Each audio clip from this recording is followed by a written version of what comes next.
Welcome to Terra Verde. From KPFA in Berkeley, I'm Fiona McLeod. We're here to talk about the Endangered Species Act after a committee of high-ranking federal officials convened late last month and unanimously voted to exempt oil and gas activity in the Gulf of Mexico from environmental safeguards put in place by the Endangered Species Act. It was only the third time in its 50-year history that the Endangered Species Committee, which grants exemptions to the Act, convened. And their decision to sacrifice endangered marine species to expand oil and gas drilling in the Gulf could set a dangerous precedent. My guests today are Michael Jasny and Noah Greenwald. Michael Jasny is the Director of Marine Mammal Protection at NRDC, the Natural Resources Defense Council. He is a leading expert in the law and policy of ocean noise pollution, who focuses on securing protection for marine mammals and opposing development projects that threaten marine mammals and their habitats. And Noah Greenwald is the Endangered Species Co-Director at the Center for Biological Diversity. He directs the center's efforts to protect new species under the Endangered Species Act, and he works to educate the public about the importance of protecting biodiversity and the threats to North American wildlife. So Michael and Noah, thank you both so much for joining me. It's a real pleasure to have you on the show. Thank you, Fiona. Good to be here. I'd like to start by just inviting you both to introduce yourselves a bit more to our listeners and share about each of your roles and your work on the Endangered Species Act. Sure. I can start as director of NRDC's Marine Mammal Project. I work on a variety of issues to try to conserve endangered and non-endangered marine mammals, try to keep them from becoming a subject of the endangered species. So it's everything from trying to prevent entanglements in fishing line to reducing noise in their environment. Trying to do what we can, especially right now at a moment when these animals and the laws that protect them are under attack. Yeah, and I've been at the center for close to 29 years, and my work has largely focused on implementation of the Endangered Species Act, working to protect additional species as threatened or endangered, working to ensure that threats are reduced and to educate the public about the loss of biodiversity.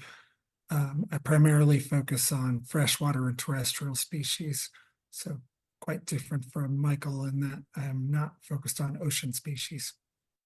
Nice. Well, it's good to know that we have many species represented in this conversation with the expertise that you both bring.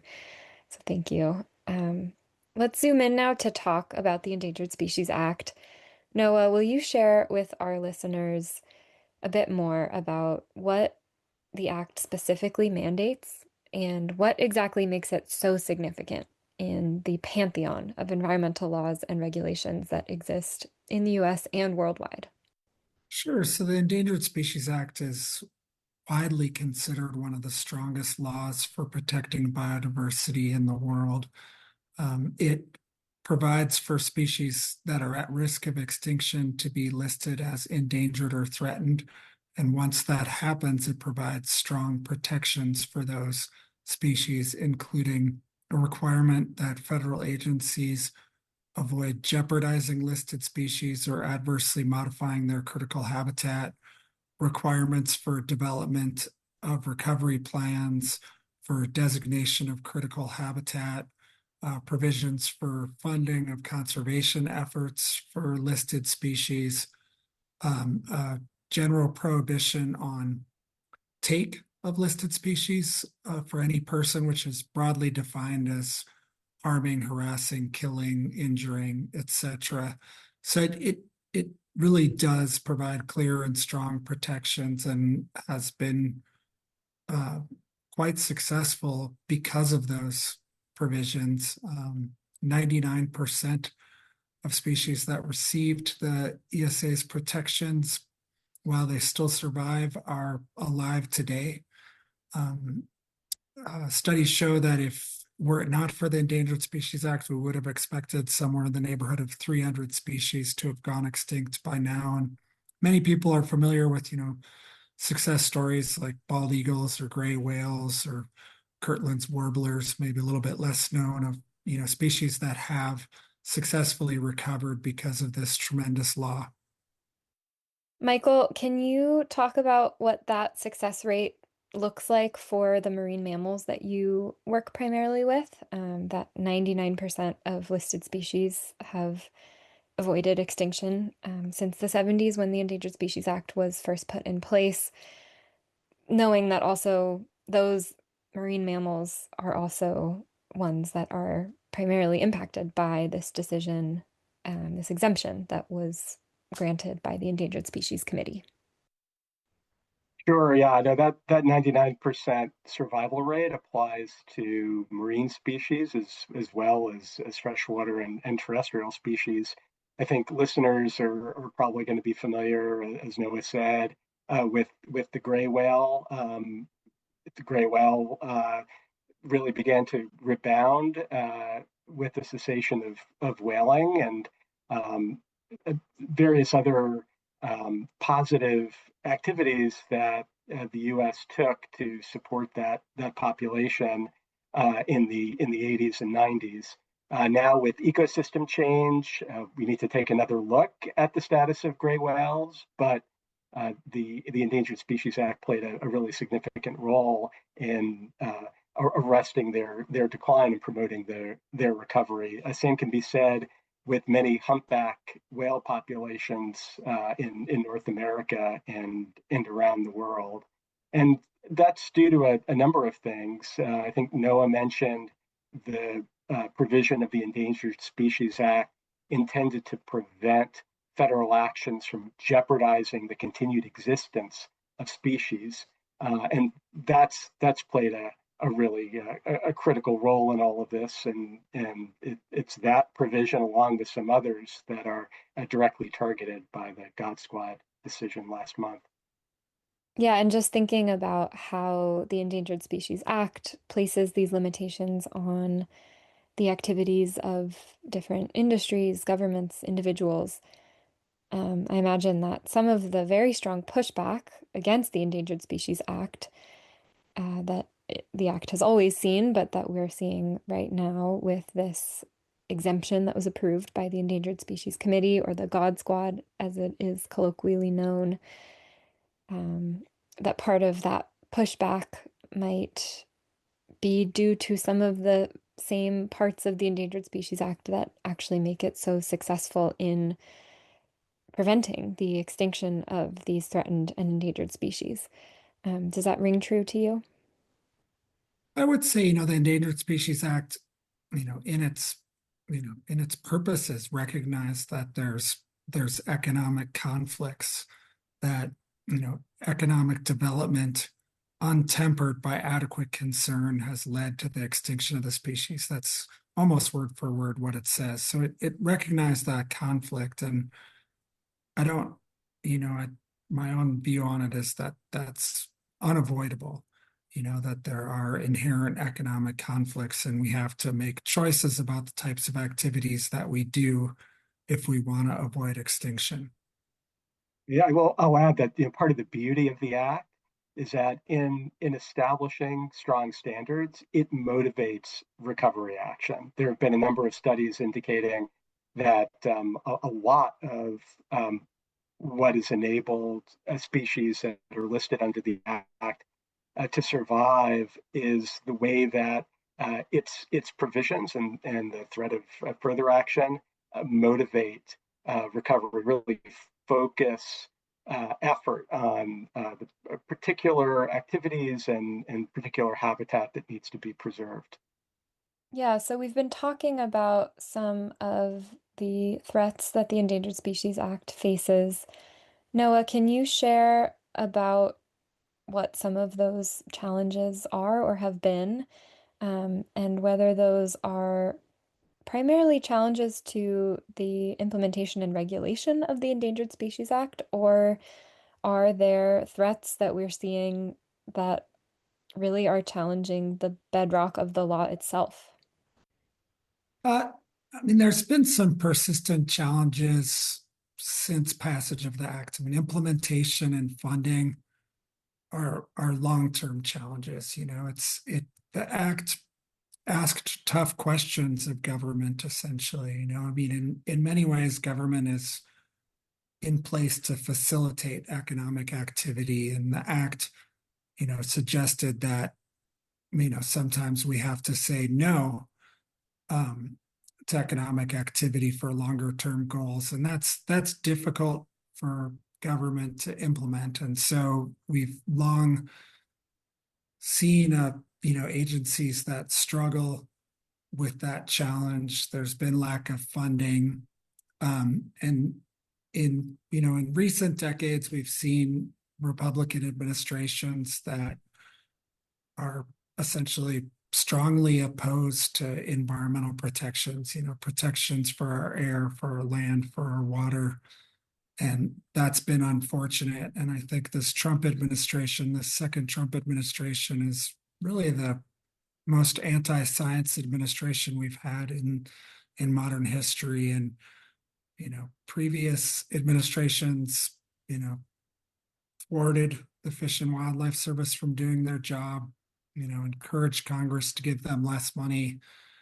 But this administration has, basically attempted to gut the agencies, gut their staff, gut their funding, and then on top of that has forwarded a number of regulatory changes that are in play right now that would really weaken protections for vulnerable species. And I'll leave it at that, but I can go into detail on some of those as well.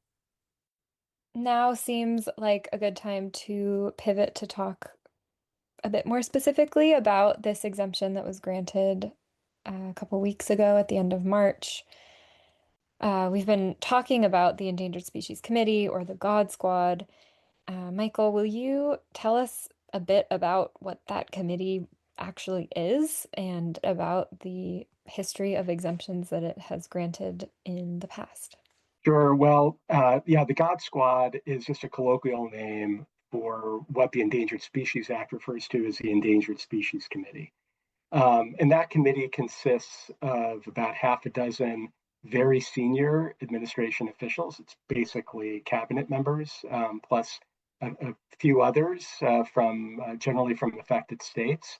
Um, that committee can be invoked by the government in situations that represent really irreconcilable conflict, where a project is found to jeopardize the continued existence of a listed species, and where there is no reasonable alternative that exists to that project that would prevent that species' existence from coming under that kind of severe existential threat.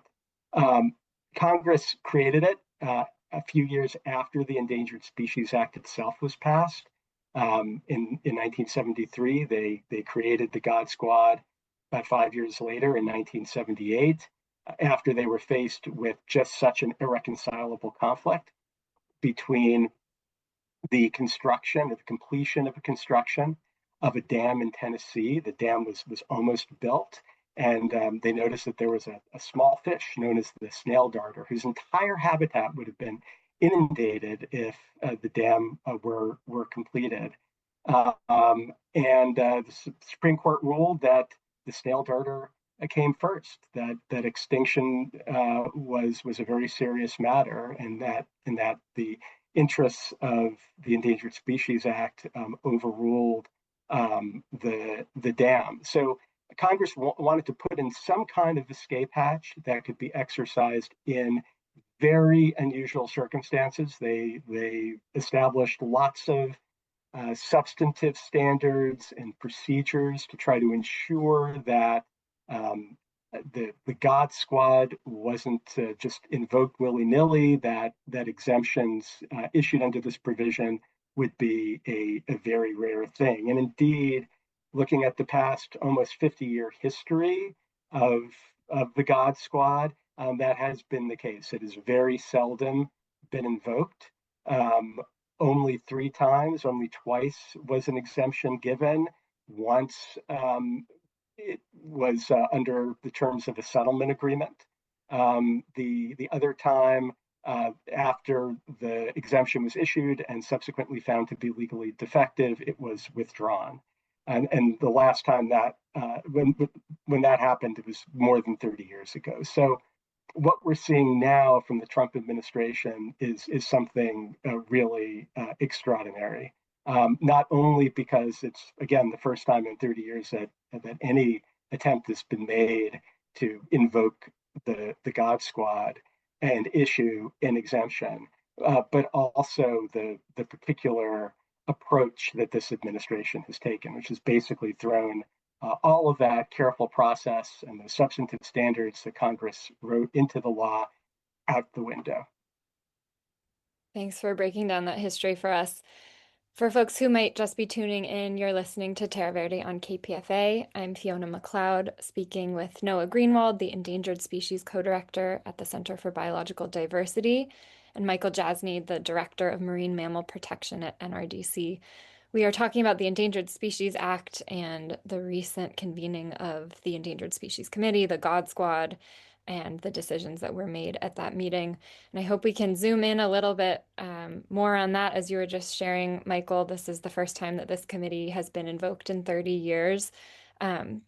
What was the rationale that was shared for why it was being invoked this time around? Noah, I'm wondering if you might be able to describe a bit more specifically about what actually happened at that meeting and what decisions were made. Sure. Well, as Michael laid out, there's actually really specific procedures that are supposed to be followed, including, that there's supposed to be this finding that the project would jeopardize a listed species and that there are essentially no reasonable and prudent alternatives to that project. And then there's supposed to be an application from a state or a project proponent to the committee detailing that. Then there's supposed to be almost effectively a trial where there's proceedings and there's evidence presented and there's a report, and that goes all to the committee. And in this case, they just skipped all of that. There was no application whatsoever. There was no finding that there weren't reasonable and prudent alternatives. There was a finding that the Rice's whale would be jeopardized by Gulf oil and gas drilling, but there was reasonable and prudent alternatives to address that. And so they, essentially threw all that out there. They brought in Hegseth, Secretary of Defense, and he, declared that there was a conflict with national security, and therefore all Endangered Species Act is just tossed out, and oil and gas drilling can proceed, which is kind of stunning and amazing. The meeting is actually on YouTube, so you can watch it. It's, lasts all of 15, 20 minutes, and so it's just really, for me, highlights the disdain this administration shows for the natural world and how little priority it puts on protecting the natural world for us and future generations. Yeah. Michael, Noah just mentioned the Rice's whale, and I'm wondering if you can share about which species are most imperiled by this decision to exempt oil and gas activity from the ESA. Sure. Well, what the decision affects all listed species in the Gulf of Mexico. Rice's whale is a great example. This is really an extraordinary animal. It was just discovered to be a distinct species about 5 years ago. And since then, we've learned that it's about 3 million years old, and it's an ancient species of baleen whale, and really just extraordinary thing to find in one's backyard. Unfortunately, there were fewer than 100 of them left, and they're very much threatened from by oil and gas activities, really cradle to grave, from their prospecting for subsea deposits using seismic air guns to the risk of oil spills to the ship strikes that occur as the myriad oil and gas vessels transit the Gulf. But it's not just Rice's whale that's imperiled. There are 5 endangered or threatened species of sea turtles in the Gulf. According to the National Oceanic and Atmospheric Administration of the US government, over the next 45 years, close to 40,000 of those sea turtles stand to be outright killed by the oil and gas industry in the Gulf of Mexico if further mitigation isn't put in place.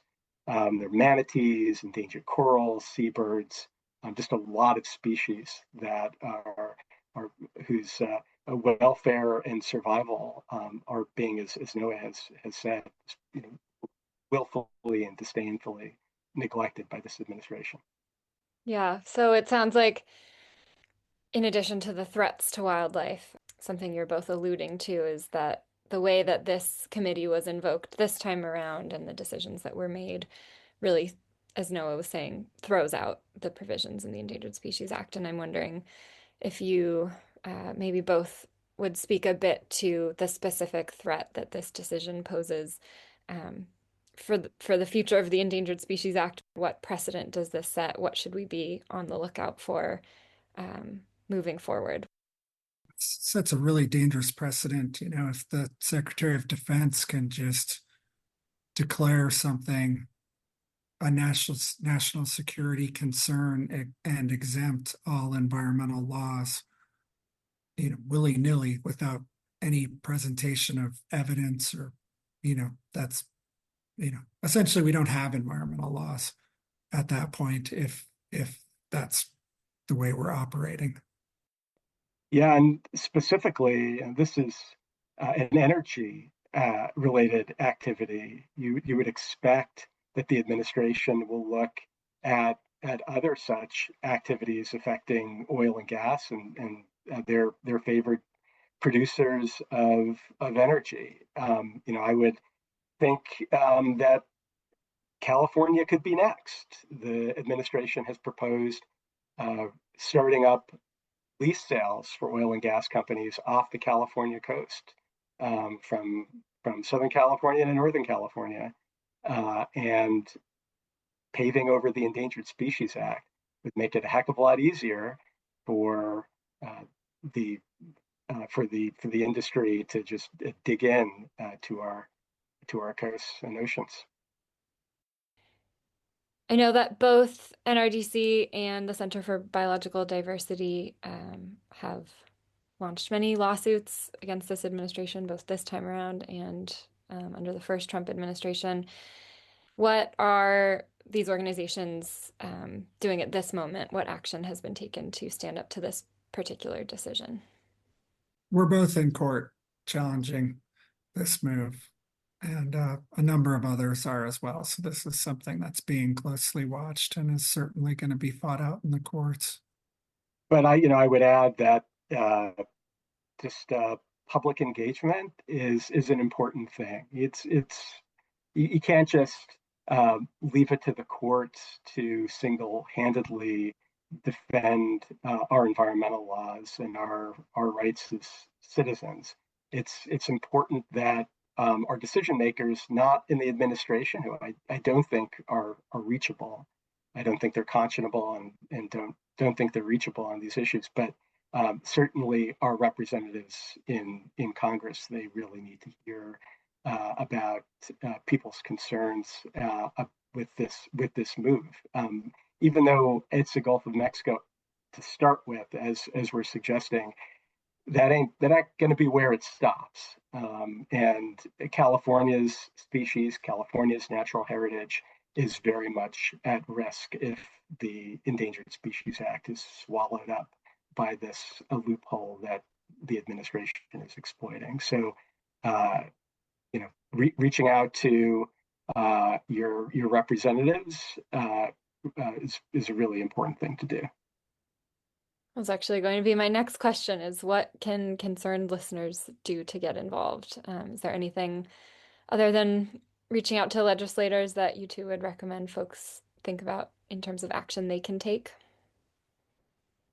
Well, I'd recommend, visiting our website, biologicaldiversity.org, and signing up to receive our alerts. There's often opportunities to take action to protect endangered species. I know NRDC has something similar, but that's really important to make sure your voice is heard. And, these, despite the administration, this is not a partisan issue. The American public, by strong majorities, including Republicans, supports protection of endangered species.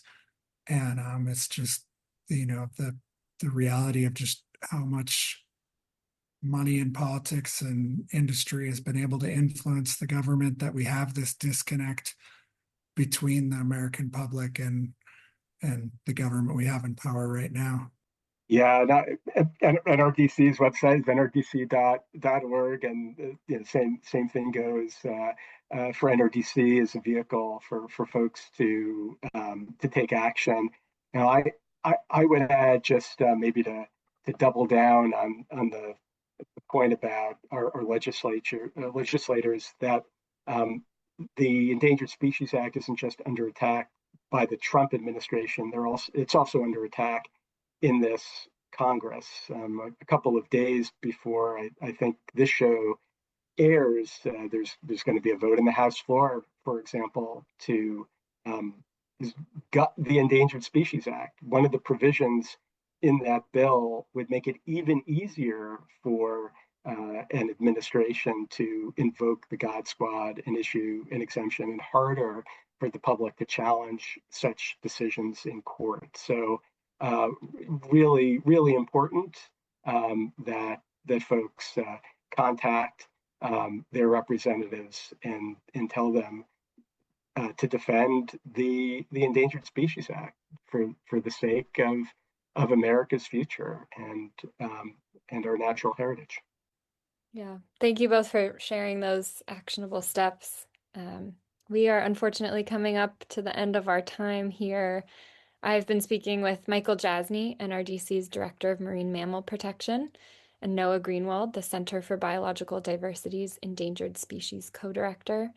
As they both just shared, those organizations, Center for Biological Diversity and NRDC, are great places to go to for more information about the Endangered Species Act and the recent decision by the God Squad.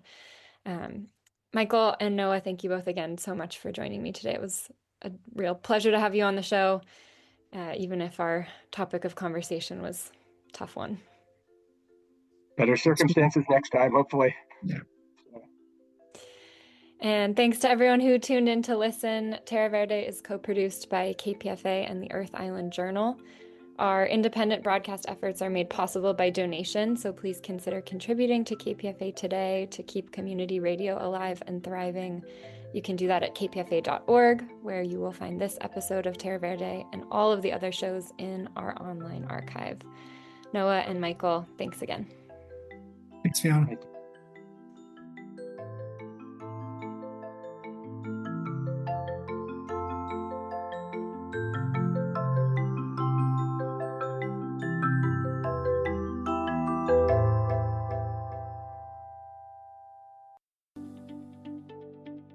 That car in your driveway isn't doing much these days, but it could still take a stand. At KPFA, we turn old cars, trucks, and boats into fuel for independent journalism, music, and ideas that move people. It's simple. Dig up your title and VIN number. Call 877-411-3662 or visit kpfa.org and click Donate Your Car. We'll pick it up, handle the details, and send you a tax receipt when it sells. You clear some space. We keep free speech on the air. So before you let that engine rust, let it do one last beautiful thing. Donate your vehicle to KPFA and turn something parked into something powerful. 94.1 KPFA and 89.3 KPFB in Berkeley, 88.1 KFCF in Fresno, and online at kpfa.org.